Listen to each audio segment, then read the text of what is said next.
ये वो सबको लेते हैं, फिर लेते जाते हैं।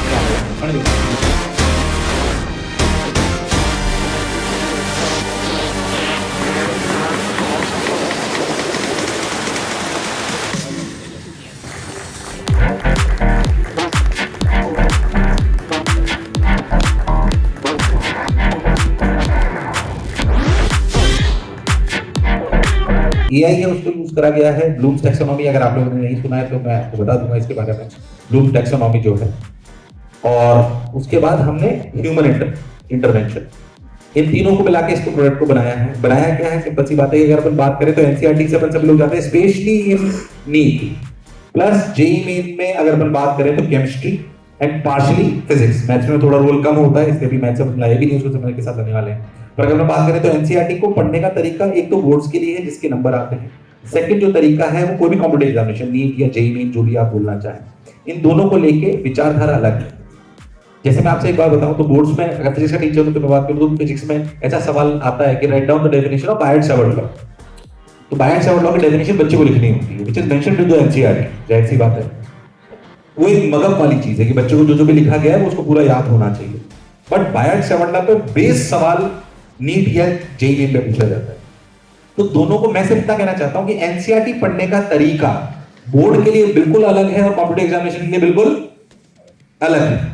तो व्हाट वी हैव बिल्ट किया, इन दोनों का सही समावेश अपन कर सके, इनका राइट मिक्स कैसे कर सके। तो आप सब लोग इसको जानते हैं, फिर से मैं एक बार आपको बताता हूं। तो what we have done is कि अगर आप देखी हो तो जैसे एनसीईआरटी बायोलॉजी 11th की है, बायोलॉजी 11th की बुक है। इधर एनसीईआरटी को हमने बिल्कुल छेड़ा नहीं, एनसीईआरटी से सब कुछ आता है। तो एनसीईआरटी का जो पेज है इधर पूरा एनसीईआरटी का पेज है, वही नंबर। हमने एनसीईआरटी में कोई छेड़छाड़ नहीं करी है। इसी पेज पे स्पेस सवाल इधर की तरफ पूरे के पूरे।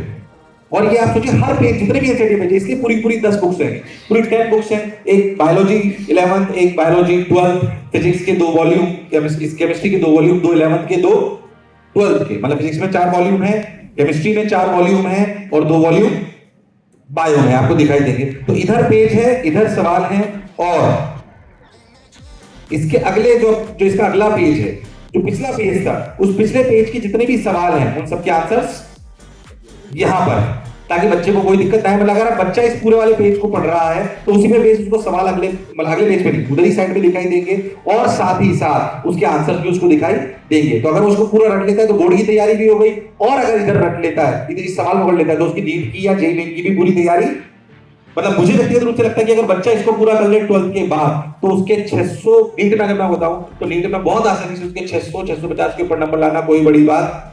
और जेईई मेन में वो फिजिक्स में 50% मान के चलिए और 80 to 90% नंबर मान के चले कि केमिस्ट्री में उसका पूरा का पूरा पेपर हो सकता है। जेईई मेन की मैं स्पेसिफिकली बात कर रहा हूं। तो हमने बेसिकली एआई जो है हमने करा क्या है वो मैं आपको बताता हूं कि हमने पूरा मॉडर्न ट्रेंड करा है ना, पूरा मॉडर्न ट्रेंड करा, जिसको हमने बताया कि ऐसे सवाल, ऐसा पैराग्राफ होता है तो ऐसे सवाल देते हैं, ऐसा पैराग्राफ होता है तो ऐसे सवाल होते हैं, ऐसे पैराग्राफ होता है तो ऐसे सवाल देते हैं।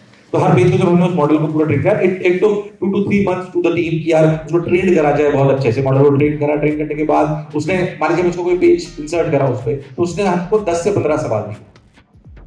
अब ब्लूम्स टैक्सोनॉमी एक पूरा फीचर है जो अगेन थोड़ा सा लॉजिकल चीज पे चलता है, जो आपको किसी भी सवालों के बारे में बताता है कि वो किस पर बेस्ड है, क्या वो कैलकुलेशन बेस्ड है या वो मेमोरी बेस्ड है, या वो ऐसा बोल सकते हैं एनालिटिकल स्किल्स पे बेस्ड है।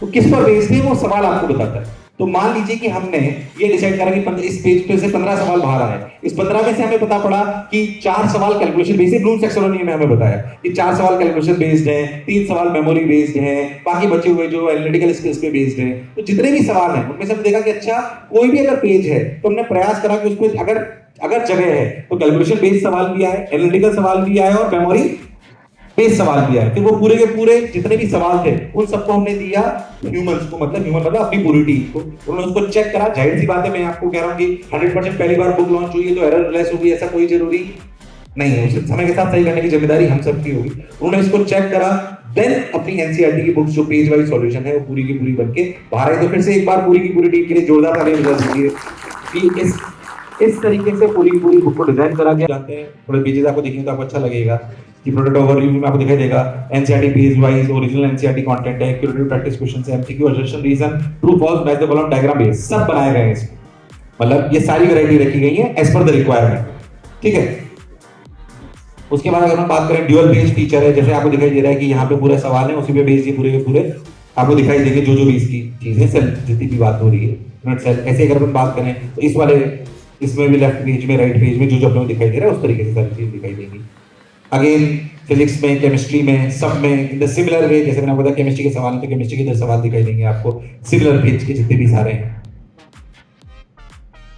Motion in plane, again physics में बहुत सारे सवाल बनाए गए हैं।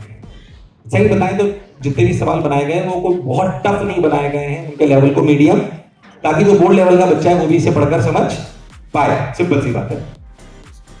उसके बाद dual page layout and features, Here is the theory on the left page. Again, आपको वही सिंपल सी बात जो मैंने आपको बोली कि इमीडिएटली अटेम्प्ट करने का आपको मौका मिल जाएगा, जितने भी आपको जो भी आपने ब्रैकेट पे पढ़ा है वो सब कुछ आपको दिखाई दे जाएगा, जो भी आपने पढ़ा है उसको लेके। अगेन जो मैंने बोला वही सारी बातें, how it works while making revision of NCERT, just go through the questions and solve.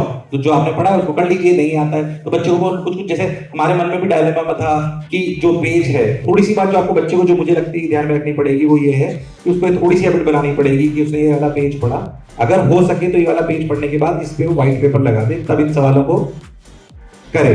वरना अपन क्या है कि थोड़े से मन में चीटिंग की आदत होती है, तुरंत देख लिया, उस बात से अपने को थोड़ी सी विचारधारा में उसको चेंज करना पड़ेगा। बट इसीलिए उसके आंसर जो है अगले पेज पे दिए गए ताकि उसको आंसर अगले पेज पे दिखाई दे। अभी तक हमने इसके सॉल्यूशन मैन्युफैक्चर नहीं करे। The reason behind this solution बनाने का कारण इसलिए नहीं है कि बच्चे ने, क्योंकि सवाल बहुत इजी और मीडियम लेवल के हैं, अगर बच्चे ने ढंग से पेजेस को पढ़ा है तो फिर उसको आंसर बहुत आसानी से उन्हीं पेजेस में, उसे किसी सॉल्यूशन को देखने की जरूरत नहीं, कम से कम उसकी इतनी काबिलियत होनी चाहिए कि पेजेस से उस सॉल्यूशन को देख पाए। और हम बात करें की features based on directly aligned with the syllabus, जैसे बात है एनसीईआरटी से सब कुछ आता है, इंटरेक्टिव लर्निंग है, एफिशिएंट डिवीजन है, कॉम्प्रिहेंसिव। अगर हम बात करें तो इस वाली फिलॉसफी को अपन फैलाना चाहते हैं, understand, recall and apply. Understand जब आप उसकी थ्योरी पढ़ रहे हो तब की बात करी जा रही है, सॉरी, अंडरस्टैंड, रिकॉल एंड, अरे कैसे कुछ ही बोला, अच्छा मैं फिर से चला रहा हूं, सॉरी। तो अंडरस्टैंड, रिकॉल एंड अप्लाई, ये वाली अपनी फिलॉसफी पर बात कर रहे हैं कि भाई अंडरस्टैंड करिए, रिकॉल करिए उसी समय पे और पढ़ लीजिए। तो 80% एनसीईआरटी से आता है, आप सब लोग, हम लोग सब लोग इस बात को जानते हैं।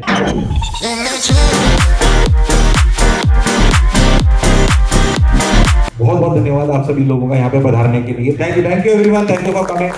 और सबसे क्या फोटोज कराने कैसे हैं?